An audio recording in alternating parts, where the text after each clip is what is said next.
सफरान ईरानी चाय और special Harish centre का आज बोधन रोड पर रूबरू 4 भाई पेट्रोल पंप पर इफ्तिताह अमल में आया।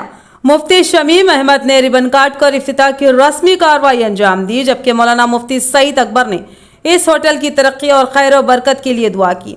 इस होटल के मालिकीन अब्दुल रहीम खान और शेख साजिद ने मेहमानों का इस्तकबाल किया और बताया कि सफरान होटल का यह दूसरा ब्रांच है। इसका पहला ब्रांच हैदराबाद रोड पर कपिला होटल के करीब शानदार पैमाने पर जारी है। इस होटल पर बेशुमार लोग आते हैं और वहाँ की स्पेशल चाय और पकवान की लजीज अशिया और बेकरी आइटम की ज़बरदस्त सताइश करते हैं।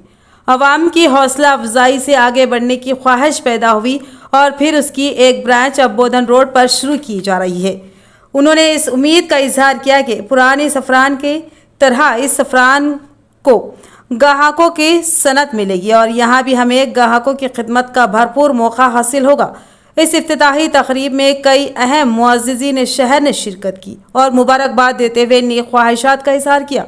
मोहम्मद अकील अहमद नियाजी, एडिटर दक्कन न्यूज़, और शेख अंसार सारा ट्रेडर्स ने मुबारकबाद देते हुए कारोबार की तरक्की व बरकत के लिए नेक ख्वाहिशात का इजहार किया। वो तन्हा कौन है, अल्लाहू अल्लाह, बादशाह वो कौन है, अल्लाहू अल्लाह, मेहरबान वो कौन है।